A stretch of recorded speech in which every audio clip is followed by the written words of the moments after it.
Boa noite, queridos irmãos. Esse é o Ministério Cristão Fé e Vida. Esse é o nosso culto de ceia, culto especial, ao qual nós temos a alegria de estarmos juntos com você na sua casa, no seu lar, junto com a sua família. Gostaria que você convidasse nesse momento a tua família para que juntos ouvíssemos uma porção da palavra do Senhor, a qual nós cremos que Deus tem nos dado para que seja direcional à nossa vida nesses dias. E falando especialmente, querido, nesse momento que nos alarma mais a questão do Covid, a minha oração inicial é para que, em nome de Jesus, todas as coisas necessárias para que o mais rápido possível seja contido esse momento em que, se você não sabe, no nosso estado, nós estamos com 11 regiões em bandeira preta. E, querido, agora eu não quero entrar no mérito se deve, se não deve, mas levando em consideração tudo aquilo que está sendo veiculado e aquilo que a gente sabe que está acontecendo. O número de leitos nos hospitais, ele tem sido cada vez menor pela quantidade de pessoas que têm sido hospitalizadas.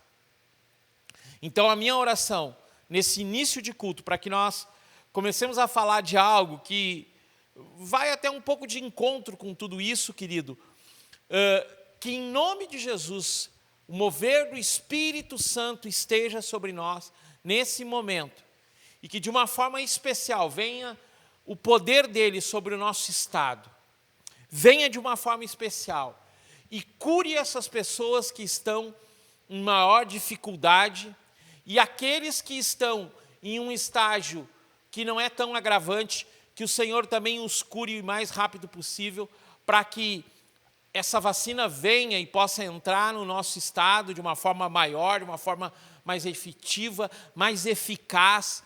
Não importando, querido, a questão de algumas pessoas, elas gostam de discutir quando a gente fala algumas coisas. Querido, não é momento de discutir, é momento de se unir em oração.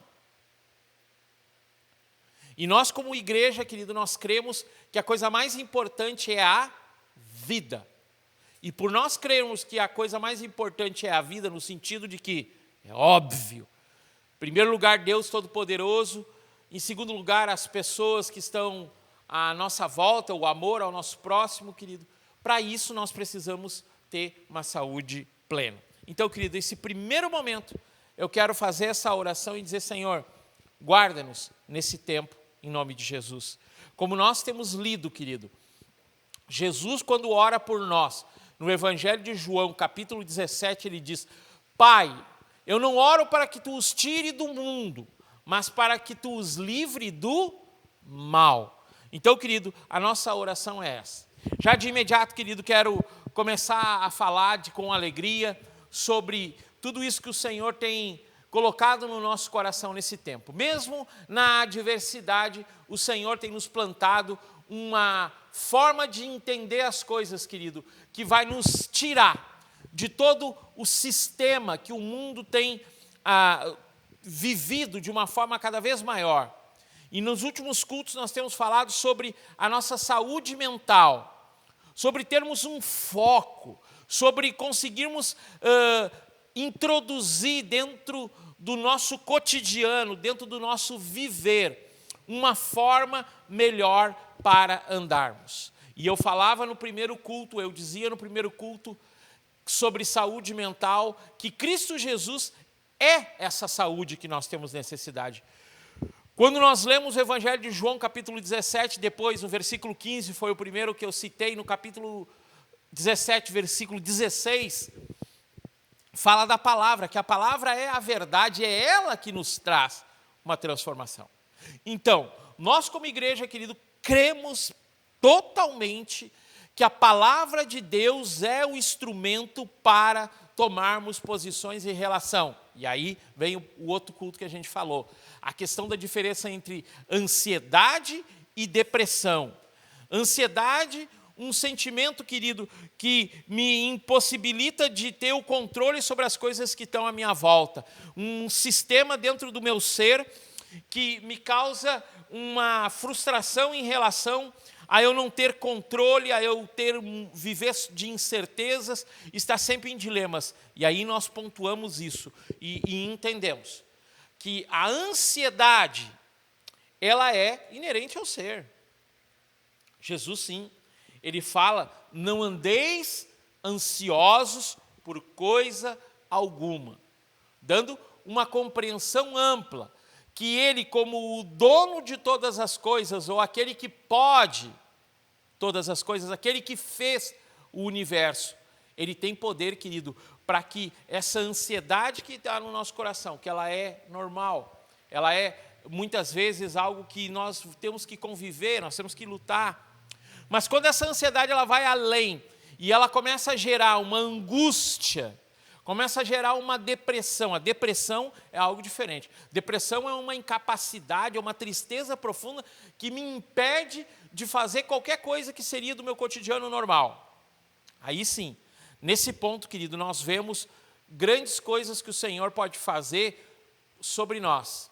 Se você estivesse aqui no culto domingo, no presencial, eu falei tudo isso sobre ansiedade no culto do vídeo, mas no culto presencial, é engraçado isso, querido, eu não trouxe o meu livro, o meu caderno de anotações, porque eu ainda sou um pastor antigo, eu não uso ainda um tablet, apesar de que se eu tivesse condições, eu teria um bom tablet para a gente estar ali colocando todas as pregações e quem sabe um dia poderia virar um livro. Então, eu não trouxe meu caderno de anotações. E não trazendo meu caderno de anotações, eu não lembrava qual era o texto que eu tinha pregado. E a gente foi para um outro item sobre a mesma coisa, sobre ansiedade, mas que gerou a mesma pregação, praticamente as mesmas coisas, mas de uma outra forma. E algo que nós entendemos aqui no domingo passado, é que nós temos que levar tudo isso diante do Senhor. E nessa noite, eu quero continuar, como você já viu, no título desse culto de ceia, Cristo e a sua humanidade, eu quero trazer para você uma ideia de um dos fundamentos, de um dos pilares de uma vida com Deus, de uma teologia bem fundamentada, que é o quê? A encarnação de Cristo Jesus. Nós lemos que o homem, ele é um ser triuno. A gente leu isso nos 2 cultos passados. O homem é dividido em corpo, parte periférica que você vê, alma dada aos sentimentos e espírito, a parte de conexão ou de convívio ou de compartilhamento com Deus. A carne é fraca, mas o espírito está forte. Dizendo o quê? Que muitas vezes os nossos sentimentos, o nosso coração, ele está ali nos levando para uma decisão errada, mas lá dentro, o Espírito dentro de nós, com o Espírito de Deus, e aí alguém vai me dizer assim, mas tem que ter o Espírito de Deus. Ora, querido, no momento em que entregamos a vida a Cristo Jesus, a palavra diz que o próprio Espírito vem sobre nós. Pastor, mas eu sempre aprendi que tem que ter um batismo com o Espírito Santo. Querido, na verdade isso a gente vai conversar de uma forma mais ampla, eu já conversei em alguns cultos atrás. Se você quer entender um pouco melhor sobre isso, um dos nossos vídeos que fala de frutos e obras. Lá a gente fala sobre essa questão do Espírito. Querido, o Espírito está para todos nós. Mulher, homem, jovem, menina, você que tem se cortado, você que tem se mutilado e dito assim, puxa vida, minha família, ninguém cuida de mim, ninguém se importa comigo, e por isso a forma que eu achei foi de me cortando, eu vendo o sangue, eu vendo a dor que me dá ali, isso me diminui essa sensação que eu tenho de vazio. Não. Na verdade, esse sentimento que você está tendo, essa forma que você está vivendo, é uma forma de escravidão.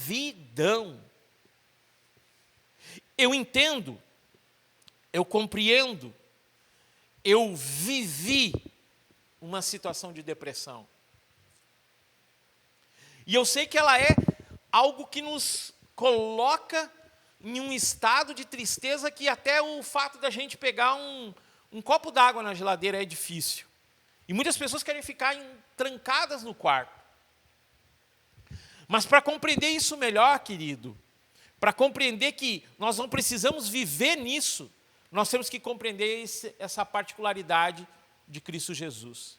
Ao mesmo tempo que o homem é corpo, alma e espírito, Deus é 3 em 1. Nós somos 3 em 1.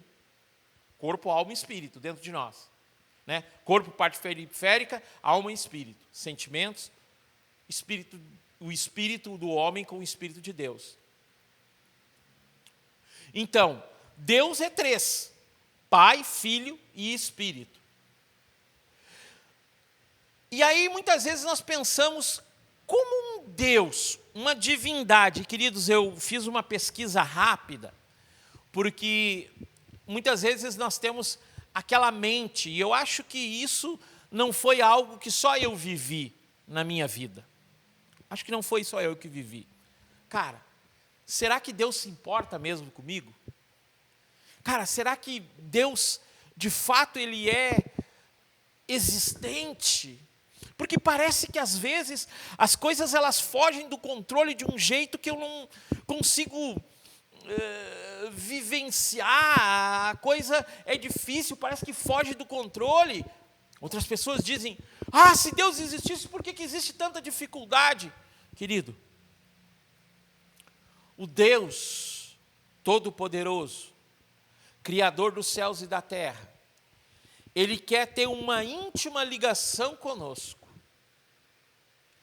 por através do seu Espírito. Porque Ele, sendo uma divindade, Ele dá parte da sua divindade, os 3 são 1. Você está compreendendo, né? Mas uma parte da divindade dele, Ele colocou dentro de nós, a saber, o Espírito Santo. Para que o nosso espírito receba a informação do Espírito Santo de Deus, que é o próprio Deus, e assim nós venhamos a viver algo melhor. Mas, pastor, tem gente que parece que a coisa não engrena. Por quê? Porque nós estamos calando o Espírito. Porque não compreendemos algo básico, querido. Básico, básico, básico e essencial. Abre comigo em Hebreus, capítulo 12. Hebreus, capítulo 12. E o versículo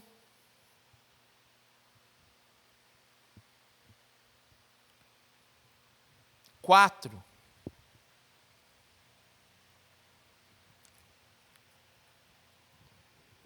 Ou melhor, vamos ler do versículo 1 em diante.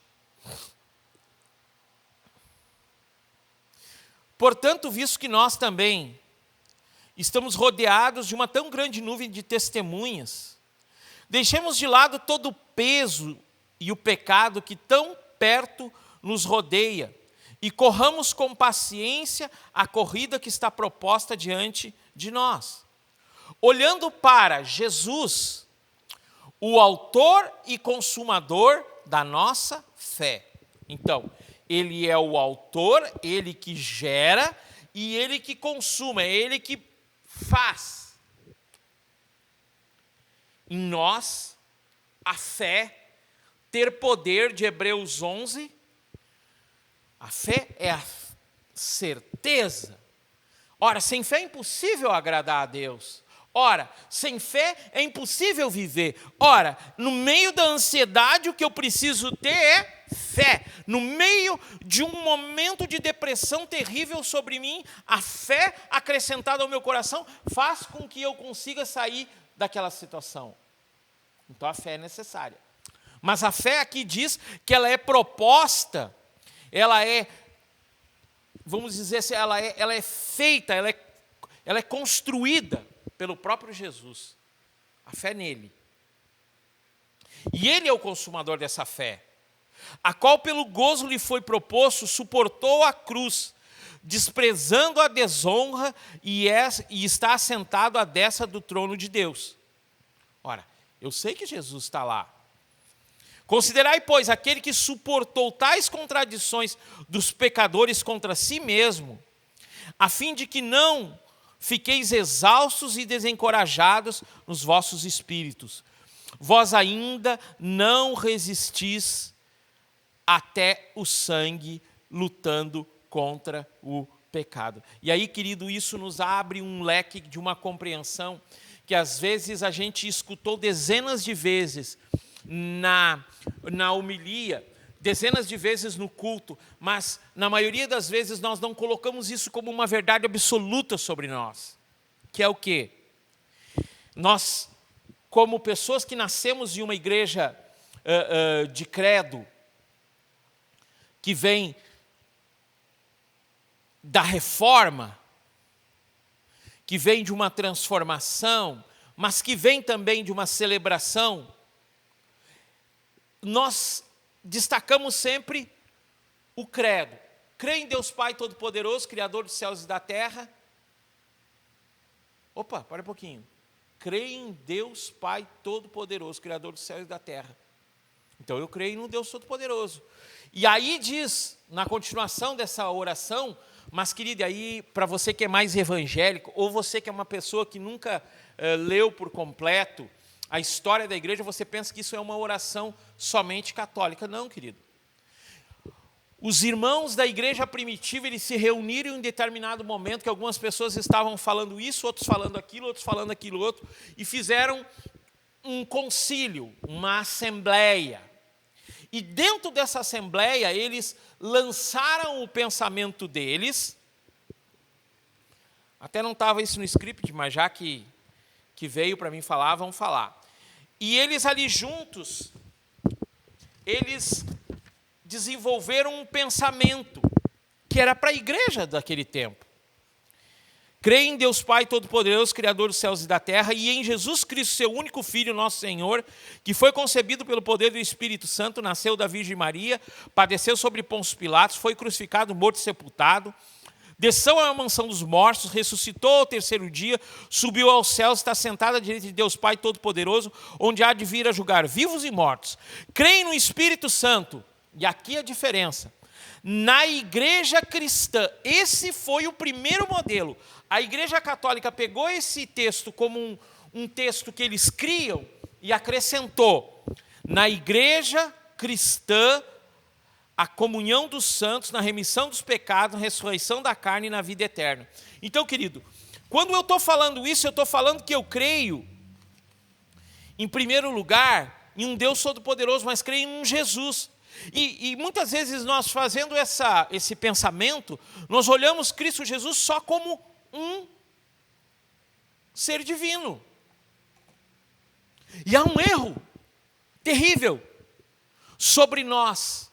E eu diria que isso é uma das chaves mais pontuais, mais destacadas, porque o mundo vive hoje numa depressão.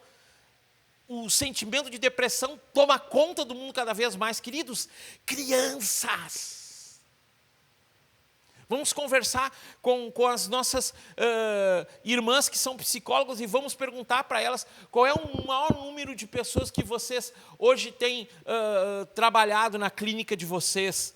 Ah, pastor, mas é que a clínica da irmã é destinada a crianças. Sim, eu sei disso, querido. Mas o número de crianças que têm ido aos consultórios de psicologia porque estão vivendo uma vida traumática aumenta cada vez mais.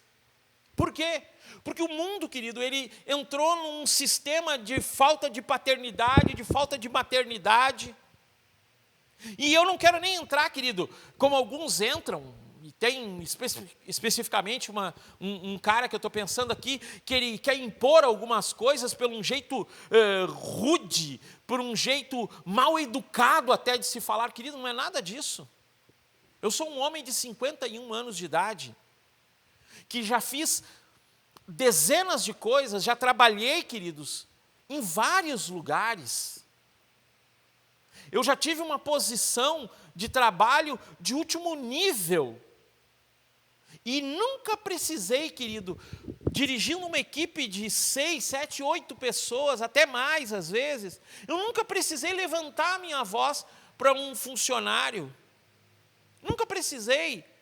Por quê? Porque eu creio no poder, na medida de Cristo Jesus sobre mim. E dentro do que eu estou falando, querido, quando eu entendo que esse Cristo, Ele é o que eu preciso, a divindade que eu preciso. Evangelho de João, capítulo 3, versículo 16, porque Deus amou o mundo de tal maneira que deu seu Filho unigênito, para que todo aquele que nele crê não pereça, mas tenha vida e vida eterna. Quando eu compreendo que eu preciso dessa divindade, eu preciso entregar o meu coração a Ele, mas não só confessar a Ele, permitir que Ele seja meu Senhor. Eu conversava com um senhor, uma pessoa de mais de 65 anos de idade, muito inteligente na palavra, uma pessoa bem simples. E Deus, eu amo Deus por isso. Eu amo Deus porque Ele pega um grupo de pessoas cheia de diplomas, pega um grupo de pessoas cheia de intelectualidade, Ele coloca um filho de carpinteiro e esse filho de carpinteiro se torna senhor de todos eles. Isso eu acho incrível. E eu conversava com esse homem, e esse homem me falava algumas coisas, né? E eu ponderando ali numa conversa, foi por uma situação lá, e eu conversando com aquele homem e eu olhando para ele, cara, um discernimento em relação a Deus e a palavra de Deus, sem igual. E às vezes nós não notamos que nós precisamos viver cada dia mais crescendo na presença desse Deus, Cristo, Senhor da nossa vida. Senhor da nossa vida. Levítico fala. E aí nós distorcemos. Aquele que for servo, aquele que for um escravo, e chegar o tempo que ele vai ser liberto, ele pode chegar ao seu Senhor e dizer, eu não quero ser liberto, e no umbral da porta, ele coloca a sua orelha e pede para que a sua orelha seja furada.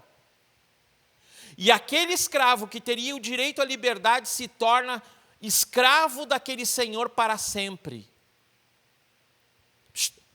Presta atenção nisso que eu vou dizer. Para de brincar com o cachorrinho. Para de olhar para o lado agora, escuta o que eu vou te dizer. Há pessoas que escolheram servir a Deus, mesmo na alegria, mesmo na dificuldade, mesmo que o texto de Mateus, capítulo 21, diga: vereis guerra, rumores de guerra, pandemias, mas ainda não é o fim, é apenas o início das dores de parto. Linkando com o texto de Mateus 5, bem-aventurado aquele que for perseguido pelo meu nome, aquele que for falado mal dele pelo meu nome. Queridos, eu compreendo que estar na presença dessa divindade, Cristo, é uma honra. É uma honra inigualável poder dizer que Cristo Jesus é o meu Senhor. Mas por que isso eu destaco de uma forma mais contundente nessa noite? Eu quero que você abra comigo em Lucas, capítulo 22. Essa foi a introdução, né? Lucas, capítulo 22. Você lê a Bíblia quando eu peço? Você abre a Bíblia? Mesmo estando na sua casa? Lucas 22, versículo 39. Diz assim: e ele saindo, foi como costumava, para o Monte das Oliveiras, E seus discípulos também quiseram segui-lo. E ele, chegando ao lugar, disse: orai, para que não entreis em tentação. E retirou-se dele cerca de 1 tiro de pedra, e ajoelhou-se e orava, dizendo: Pai, se tu quiseres, remove de mim esse cálice. Todavia não se faça a minha vontade, mas a tua. Apareceu-lhe um anjo do céu e fortaleceu-o. E estando em agonia, ele orava mais insistentemente, e seu suor tornou-se como grandes gotas de sangue que caíram por terra. E ele, levantando-se da oração, veio para seus discípulos, e eles se encontravam dormindo de tristeza. E ele lhes disse: por que estáis dormindo? Levantai-vos e orai, para que ninguém entre em tentação. E estando eles ainda a falar, eis que uma multidão, e aquele a quem chamava Judas, um dos 12, ia diante dela, e aproximou-se de Jesus para o beijar. Mas Jesus lhe disse: Judas, com um beijo tu traz o Filho do Homem? Quando os que estavam ao redor viram o que ia acontecer, eles disseram-lhe: Senhor, feriremos com espada? E um deles feriu o servo do sumo sacerdote e cortou-lhe a orelha, a sua direita. E Jesus respondeu e disse: permiti ainda isto, e tocando sua orelha, o curou. E disse Jesus aos principais sacerdotes e capitães do templo e aos anciãos que iam vindo contra ele: vieste contra um ladrão com espadas e bastões? Eu tenho estado diariamente convosco no templo. Não entendes? Não estendestes as mãos contra mim? Mas essa é a vossa hora e o poder das trevas. Então, tomando, levaram-no e trouxeram para a casa do sumo sacerdote, e Pedro o seguia de longe. A história nós conhecemos toda. Mas a ênfase que eu quero dar, querido, que é um ser divino, um ser criador, um ser com todo o poder, chega para seus discípulos e diz: orai, para que não entreis em tentação. E retirou-se dele a cerca de 1 tiro de pedra e ajoelhou-se e orava, dizendo: Pai, se tu queres, remove de mim esse cálice. Querido, se há um homem que mostrou o quanto ele era homem neste momento, é o meu Cristo. Ele mostrou ali toda a humanidade dele, toda a atmosfera de peso espiritual que havia sobre aquela situação. E aqui, queridos, eu quero fazer uma pequena nota. Eu tenho falado sobre saúde mental, eu tenho falado sobre ansiedade, eu tenho falado sobre depressão. Em nenhum momento, querido, eu falei dentro desses aspectos o quanto o inimigo ele opera em algumas coisas, porque eu quis deixar para esse último dia, para falar para você um par de palavras, contidas aqui mesmo em Lucas, que dizem que quando Jesus jejuou 40 dias, o inimigo olhou para ele e viu que era um momento oportuno, mas como Satanás teria coragem de confrontar o próprio Deus Todo-Poderoso na figura do Cristo, se ele não visse em Jesus uma humanidade apenas? Todos nós, de uma forma ou outra, aprendemos que Satanás ele tentou se levantar contra o poderio de Deus, ensoberbendo seu coração e querendo ser maior que Deus. Mas de forma alguma ele tentou afrontar esse Deus, no sentido de querer lutar contra esse Deus. A guerra, querido, não é de um poder divino absoluto, de um Deus todo-poderoso, que pode aniquilar todas as coisas com um estalar de dedos, com o seu sopro. Mas a luta toda é contra principados. Efésios 6, né? Nossa luta não é contra carne nem sangue, mas sim contra principados, potestades, contra os seres dominadores desse mundo, nas regiões celestes. O que significa isso, querido? Que muitas vezes a ansiedade do dia a dia, a depressão do dia a dia, a angústia do dia a dia, nós damos caráter, nós damos valor, nós damos força para que o inimigo comece a operar no nosso coração. Tiago fala isso, de todas as coisas o homem domina, mas a língua ele não domina. E a língua é fogo abrasador. Com a língua nós jubilamos, nós entregamos adoração ao Senhor, e com a mesma língua nós amaldiçoamos aquele que é feitura do próprio Deus. Então, querido, quando eu leio esse texto, eu me encho de um sentimento, querido, de nós entendermos que Cristo, a divindade, esteve no nosso meio como homem e pôde sofrer, como eu li ali em Hebreus, todas as dificuldades que nós vivemos, não importa quais sejam. Ah, pastor, mas Cristo Jesus não foi abusado como eu fui. Ah, querido, mas será que tu tem resistido em alguns momentos do teu viver? Ou tu conseguiria resistir a esse grau de dor que Jesus estava vivendo? Porque o peso de Jesus, a maioria de nós, e a maioria dos estudiosos, entende que quando ele fala do cálice, dele beber, ele dizer, ah, Senhor, afasta de mim esse cálice, é porque ele olhou e viu a cruz e viu que a presença do Senhor não ia estar com ele. Mas eu compreendo também nesse texto que tudo isso veio e ele viu o peso da humanidade sobre ele, o peso do meu sofrimento. Ah, querido, eu queria que muitas pessoas vissem esse vídeo, porque é muito fácil, querido, você julgar um pastor, mas carregar o peso que nós carregamos, eu, a pastora Márcia, o pastor Marcos Davi, a pastora Bruna, por causa de uma pessoa que se distancia da presença do Senhor, eu não queria que você tivesse esse peso. E algumas pessoas querem argumentar sentimentos que são sentimentos de ansiedade apenas. Nós temos comida, nós temos bebida.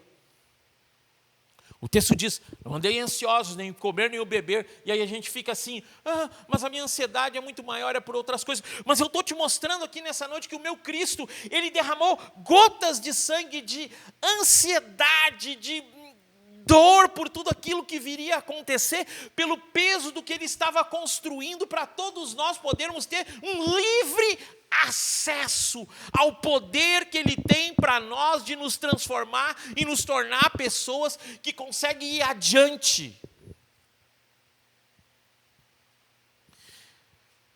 Ganhei de presente nesse aniversário uma coleção de livros do pastor Marcos Davi, da pastora Bruna, deles, que é uma coleção completa do Novo Testamento, do N.T. Wright, que é um teólogo americano, e esse livro, essa coleção de livros, ele tem uma explicação, né, para cada capítulo do Novo Testamento.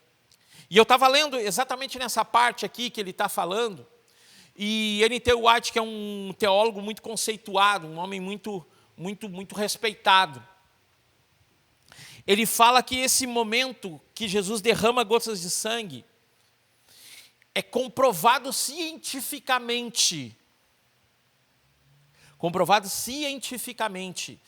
que uma ansiedade muito grande, uma pressão tão grande sobre a vida de uma pessoa, ela pode fazer com que os vasos capilares, principalmente assim de pessoas como eu e o pastor Marcos Davi, que temos essas entradas assim bonitas, mas nós lemos um livro de Levítico que o careca é puro. Não adianta alguém falar mal de nós, porque diz lá que os carecas são puros, não são impuros por faltar-lhe o cabelo. Eu acho que fica mais fácil a gente notar, querido, que às vezes quando a gente está muito pressionado ou trabalhou num esforço muito grande, as nossas veias maiores elas chegam a aparecer. Mas o que fala é que as veias capilares, elas romperam algumas e como que gotas de sangue começaram a descer da fronte de Cristo Jesus, pela pressão. Alguns irmãos, eles já repararam que eu não gosto daquela forma de pregação. Mas eu acho que isso aqui significa tal coisa, isso aqui significa tal coisa. Mas dessa vez eu vou fazer uma coisa bem forte. Nesse sentido, eu acho que cada gotícula de sangue, cada gota de sangue, ele era pensando assim, puxa vida, será que o Miguel não vai se posicionar diante de mim para me buscar como eu mereço, como divindade? Escuta. Será que eles não notam que muitos deles estão caminhando para um afastamento de mim? Queridos, é incrível como as coisas espirituais, elas se explicam espiritualmente. É incrível, querido, que essa bandeira preta veio sobre nós. Nunca tinha acontecido, querido, de uma bandeira preta vir sobre o estado do Rio Grande do Sul, em tantas regiões ao mesmo tempo. Depois de alguns critérios, óbvio, né? Porque no início existiam algumas coisas, eram critérios diferentes, mas esse critério novo, abrangente, que o governo do estado atingiu, nunca tinha havido uma quantidade tão grande. E, querido, o que me impressionou é que quando eu olhei o mapa, eu olhei que a região de Porto Alegre, uma região um pouco mais acima, uma região, querido, que existe um número de igrejas que tem profetizado, ministérios têm crescido, ministérios têm surgido naqueles lugares, e eles têm começado a proclamar que o Evangelho é o poder de Deus de uma forma tremenda. Esse Cristo humano que se humilhou, Filipenses 2, né? Ele não escolheu por usurpação ser maior que Deus, antes se humilhou, assumindo a forma de servo, de figura humana. Para quê? Para trazer um sentimento para mim e para você, que eu e você temos condição de ir diante do Deus Todo-Poderoso, Ele como divindade, que subiu aos céus e está sentado à direita de Deus Pai Todo-Poderoso, que há de vir e julgar os vivos e os mortos, mas hoje Ele é o nosso advogado, e nós vamos diante dEle, e nós começamos a clamar de uma forma maior. Vem uma bandeira preta sobre toda essa região de uma forma terrível. E eu vejo aqui, querido, o quanto o inimigo tem se levantado contra a igreja num todo. E nós não notamos, às vezes, que esse Cristo fez tudo por nós.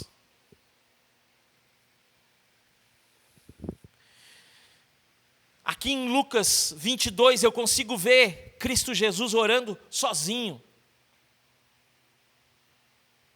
3 vezes ele foi aos discípulos. Mas os discípulos estavam morrendo de tristeza. Senhor Jesus, tu avisastes eles que era necessário que ele padecesse, que ele fosse preso. Mas o problema desde lá daquele tempo é que as pessoas escutam sem ouvir. Como isso, pastor? Apocalipse diz, quase em todas as cartas, falando do tempo de tribulação, falando do tempo das trombetas, ele diz assim, aquele que tiver ouvidos, ouça o que Deus diz à igreja. E se você for ver uma narração do texto de Apocalipse, em alguns trechos, quando fala isso, há uma voz de trovão que diz assim, aquele que tiver ouvidos, ouça o que Cristo diz à igreja. A igreja essa, a igreja aquela. Cristo entrou em solidão nesses momentos. Cristo entrou em agonia. Cristo entrou em profundo estresse. Cristo olhou os discípulos. Não, Senhor, vamos pegar uma espada agora. Isso você precisa ter uma compreensão maior sobre o Novo Testamento e toda a dinâmica em relação a Roma, que era opressora sobre o povo de Israel, sobre Jerusalém, sobre todo aquele lugar, Nazaré, Galileia, sobre todo aquele lugar. Jesus foi colocado como de lado porque ele veio de Nazaré, ele foi colocado como ele era dos galileus, tudo isso a gente precisa ter uma compreensão maior, mas eu não quero entrar nisso. Mas eu quero entrar no pensamento assim, ó. Eles pensavam, Jesus vai vir e vai ser, na verdade, o Messias, o Cristo vai vir e vai nos libertar de tudo isso aqui. Ele vai ser um líder político, militar. E Jesus vem e diz, amai ao teu Deus sobre todas as coisas e ao teu próximo como a ti mesmo. Aquele que tiver 2 túnicas, dá uma. Meu Deus, o que é isso? Ele veio trazer amor, mas eu achei que ele vinha trazer guerra, eles pensaram. Por isso que a maioria dos judeus é um pensamento bem grosso, isso aqui que eu vou dizer, tá? Não, por favor, não pega com o todo, pega tudo que eu já falei para você ouvir isso que eu vou dizer. Os judeus, eles olharam o Messias e não quiseram muito ele, porque ele não era a guerra que eles esperavam. E aqui, queridos, ele entra no... Pedro diz, é a espada, e corta a orelha de um dos soldados. Malco, o nome do soldado, em um outro texto, se não me engano, de Mateus, fala que é Malco. E Jesus disse, não, eu não preciso da espada. Eu não preciso da força. Eu não preciso da... Eu não preciso ser... Segura a onda, segura. Eu não preciso de Esparta. Eu preciso de homens verdadeiros, que se colocam de joelhos comigo e vivem uma vida verdadeira diante de mim. O medo no sentido de que a solidão tinha vindo, a agonia, o estresse, a decepção, todo mundo fugiu, querido. Sabe, quando eu me olho às vezes e digo assim, pá, mas eu contava com aquele cara, e o cara vazou, eu digo, puxa vida, o meu interior, né? Mas eu olho Deus dizendo assim, cara, olha Jesus, todo mundo fugiu, todo mundo vazou. Uma vez um cara me abraçou e disse, pastor, o senhor vai estar velho, eu vou estar lá junto contigo. Não é verdade, querido. Porque, na maioria das vezes, nós honramos não quem nos honra, mas nós honramos quem nos bajula. E aí está errado. Porque Cristo, ele não quer bajulação, ele quer honra. Um pastor que tem uma identidade, ele não quer uma camisa nova, mas ele quer alguém que ore por ele. Um pastor que tem identidade, ele não precisa que a igreja esteja lotada de pessoas, que nem eu conheci um pastor que era assim, quando ele entrava na igreja, as pessoas aplaudiam ele.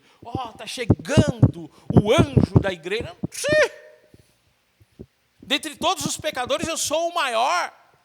Mas eu tenho compreendido que eu tenho que honrar o meu Senhor, porque Ele se demonstrou em todas as atitudes de humanidade dEle, alguém que conseguiu vencer todas as coisas. Venhamos acreditar no pão que desceu do céu e derramou seu sangue para que fôssemos semelhantes a Ele. Colossenses 1,16 diz assim, 18, porque nele foram criadas todas as coisas. Então, por através dele, eu vejo alguém que cresceu numa cidade pequenininha, que viveu debaixo de uma opressão. Para começar, antes do nascimento dele, já perseguiram ele para matar, né? Então tá, a mãe ele estava na barriga, a mãe já sofreu um estresse terrível. Eu vejo ele vivendo uma vida de carpinteiro. Não era uma coisa que era muito destacada naquela época, por melhor carpinteiro que ele fosse. Não era algo destacado. Não era algo que dava um status maior para ele, não. Eu vejo um Cristo que viveu, então, uma infância sofrida. Eu vejo um Cristo que a gente não tem uma ideia do que aconteceu, mas eu só me lembro que um dia os pais dele foram no templo e esqueceram dele. Então vamos dizer que ele tinha um pouquinho de trauma, vamos pensar assim? Vamos. Mas quando ele chega para ler o rolo, ele abre o rolo e diz, agora se cumpriu a palavra, porque ele era o Messias. Eu vejo ali que ele disse, eu tenho a identidade do Deus Todo-Poderoso sobre mim. E ele compreendeu por inteiro que ele era divino, mas a humanidade dele, ela estava dentro dele e ele tinha que vivenciar a divindade dentro da humanidade dele. Como eu, Miguel, tenho compreendido nesses dias que todas as coisas que eu vivi até aqui, as depressões, as reviravoltas, as humilhações, as palavras de maldição, as palavras de repreensão, as palavras de julgamento, as coisas ruins que vieram, eu tenho que dizer nessa noite, Cristo Jesus, sem mim, o corpo e o sangue, e mais Cristo, presta atenção, dá uma cutucada na pessoa que está ao teu lado, e mais, eu não te desonrarei pedindo, mais uma vez, presta atenção, que o teu cálice seja afastado de mim, mas eu aceito o teu cálice da nova aliança, porque tu és o pão vivo que está sobre mim. Eu quero viver contigo. Eu quero experimentar coisas novas contigo. Eu quero ir adiante. Eu quero tomar autoridade nessa noite em nome de Jesus e dizer que toda a doença que está sobre a minha vida, ela cai por terra em nome de Jesus. Querido, isso não é só, eu estou dizendo isso, e eu estou fazendo mesmo a fala de Jesus, dizendo aos discípulos, cara, orai para que não entreis em tentação. Ele orou e não entrou na tentação, mas nós temos sucumbido nas nossas tentações, porque Tiago diz, não dizei que de Deus vocês são tentados, porque na verdade a tentação que está em vocês já estava dentro do coração de vocês, e uma vez que essa tentação ela concebe algo, ela concebe a carne, e a carne ela vai fazer com que a concupiscência, que é essa palavra que não estava assim, concupiscência, nem saiu direito, mas vamos lá, ela dá vida ao pecado, e o pecado à morte. Romanos 6, né? Porque o salário do 3, né? Porque o salário do pecado é a morte, mas o dom gratuito de Deus é a vida e vida eterna. Então, querido, com tudo isso eu compreendo. Cristo foi humano, mas ele venceu todas as coisas. Por quê? Porque o Espírito de Deus deu força para ele. Então, se agora eu tenho o Pai, eu tenho o Filho e eu tenho o Espírito lá junto comigo, toda a dificuldade que eu estou vivendo aqui, ela não pode ter um poder de me abarrotar. Mas eu fortaleço o meu coração por através da oração e da palavra. Por através disso, minha vida cresce para que eu possa viver com Ele a cada dia. Que nessa noite, querido, ao ceiarmos, nós possamos compreender que esse Cristo viveu, sofreu, mas venceu as minhas ansiedades, as minhas angústias, a minha depressão, as minhas dores, Ele levou todas na cruz do Calvário, como um homem. E quando Ele ressuscita ao terceiro dia, Ele sobe aos céus e começa a preparar a minha vida para que um dia eu suba para junto dEle e eu desça novamente e venha reinar junto com Ele, para restituir todas as coisas. Que nesse tempo possamos compreender que o cálice da nova aliança está à nossa disposição, que o pão vivo é Ele e o cálice está à nossa disposição. Que possamos entender isso, querido, e compreender esse Deus grandioso. Gostaria que você buscasse, ou você pegasse os elementos da ceia, para que juntos ceiássemos. Em nome de Jesus.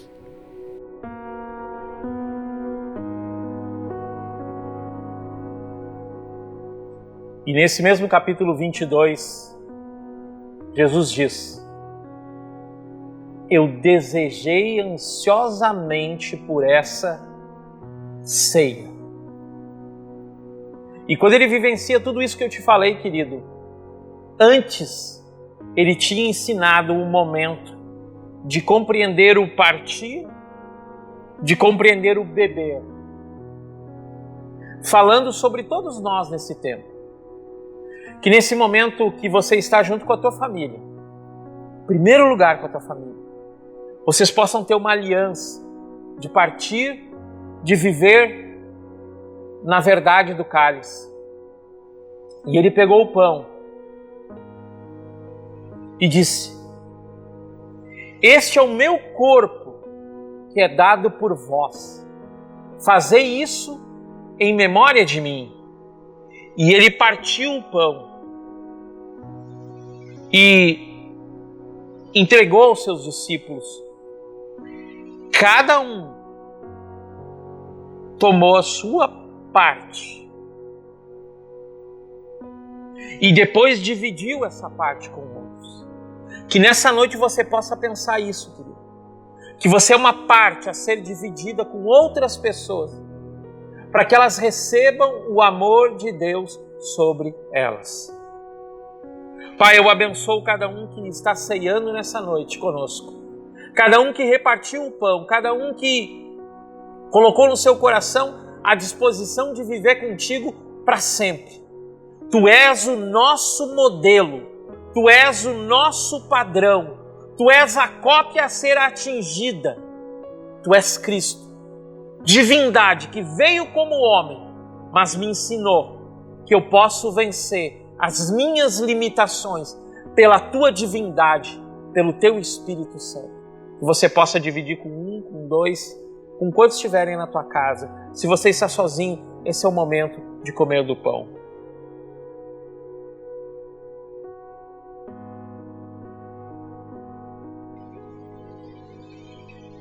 E depois ele pegou o cálice e disse: este é o cálice da nova aliança, o meu sangue, aquele sangue que começa ali como nós lemos no Getsemane e vai até a cruz. Eu olho para a cruz, eu olho para a cruz e nela eu vejo o meu Jesus e o sangue dele que me redimiu. Pai, eu quero abençoar esse cálice, esse suco da videira, que representa o teu sangue que foi derramado por nós. E para muitos ainda. Que esse sangue seja a transformação da nossa nação brasileira. Que esse sangue seja o teu sangue, não de homens, mas um sangue de um Deus que se derramou por nós e nos deu a nova aliança. Você pode tomar do cálice, querido.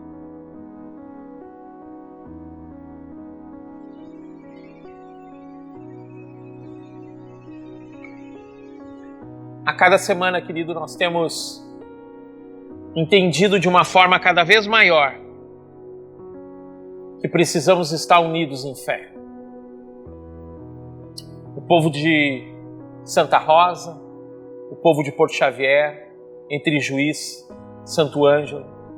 Aonde está chegando esse vídeo? Que viemos nos unir essa semana, querido, e dizer: Senhor, tem misericórdia de nós. Nos cura por inteiro. Que esse dia, querido, seja marcante na tua vida para compreender que esse Cristo, Ele morreu por mim e por você.